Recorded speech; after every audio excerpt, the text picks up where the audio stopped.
Okay, we're back with the Monday night game, Houston Texans and Oakland Raiders. And I'll tell you what, What's the Espanol names that they're going to have on the screen for both teams? oh, I don't know. I thought you were going to be ready on that one. No. But I will tell you this: there's going to be a lot of gamblers that think because it's written in your sports sheets, Oakland is on the bottom, so you're just thinking and assuming that Oakland's the home team. Yeah. No, they're not playing in Oakland, guys. They're playing in Mexico. So you got to make sure that you understand that this is a neutral site, and you better notice that. Anyway, Houston, 15% of the bets are coming in on Houston, and that's why the line opened at 3.5, went to 6, and now it's kind of settled at -5, with 85% of the money on the Raiders. I don't have a lot on this game. I know that Houston is coming off 2 wins in a row, and I believe they have a 1.5 game lead in the conference, the AFC South. I'm going to give them a rating of defense an A+. I really like this defense, and I think this is something that they have a shot with the points of matching up with what the Oakland Raiders can do. Everybody focuses on the Oakland offense with Derek Carr, Carr to Cooper, Carr to Crabtree. Jack Del Rio is going to go for 2 or go for a touchdown or do something. Well, if he's always doing that, that means the games are always close. And now we're getting +6. But here's something that is very interesting. The Oakland offense is getting about 400 yards between the rush and the pass. Yeah. What about the Oakland defense? Does anybody ever really talk about that and break it down? Well, the Oakland defense is giving up 283 yards on the pass and 115 yards on the rushing, which totals 400 yards. So they have a net zero-sum balance of nothing.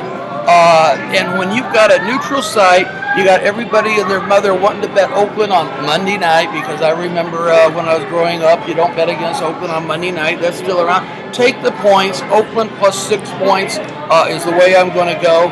And, I'm going to take Houston plus the 6 points, Houston plus the 6 points, and I'm following the money, and it smells good.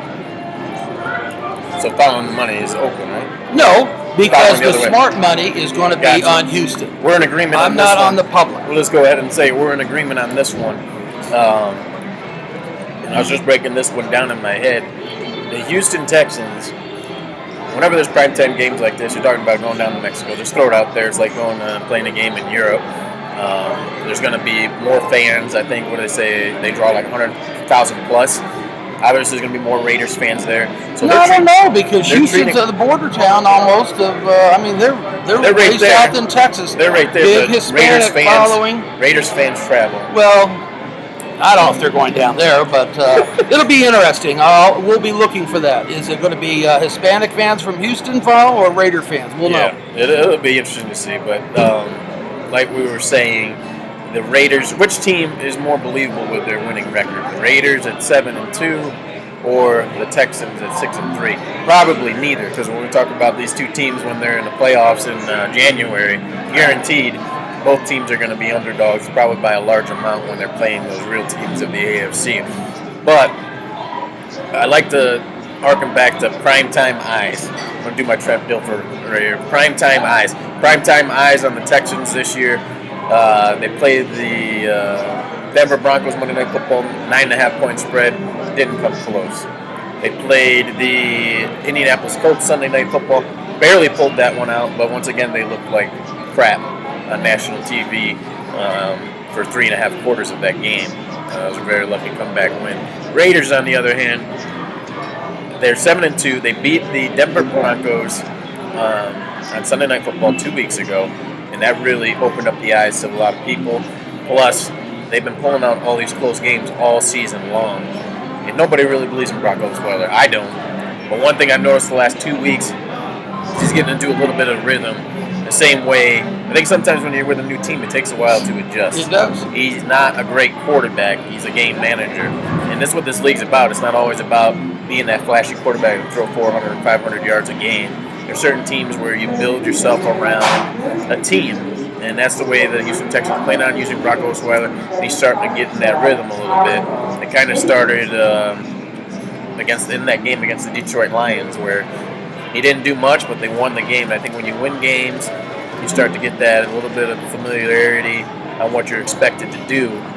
And I think they can do that here against the Oakland Raiders, where the Oakland Raiders, they haven't won with any formula. They win a game with running the football. They win a game for Jack Del Rio just calling a play just for the hell of it. And they win a game basically because Trevor Siemian couldn't do anything against the... Well, they're not going to go very, very far without a defense anywhere. And I tell you what, Houston built their whole team.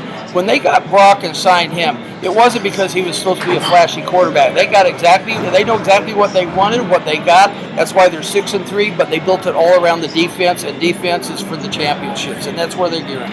But tell me this, if it wasn't Brock Osweiler under center, and it's a neutral site game, throw any other quarterback in the league besides Colin Kaepernick, what would this spread be against the Raiders?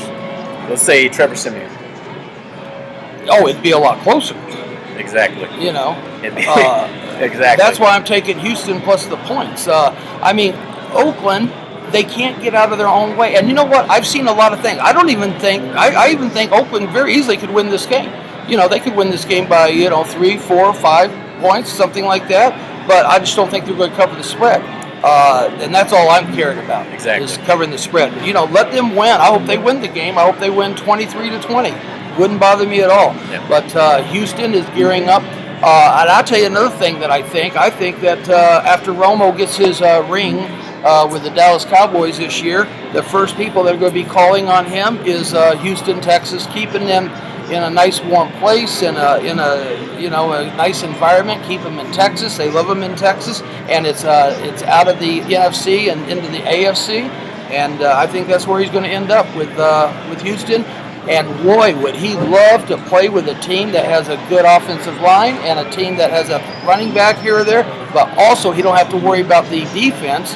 And, it's built in, so all the money can go into what he needs for an offensive line. Exactly. So, anyway, week 11, good luck to everybody, and we'll see you in week 12 for Thanksgiving. It's good.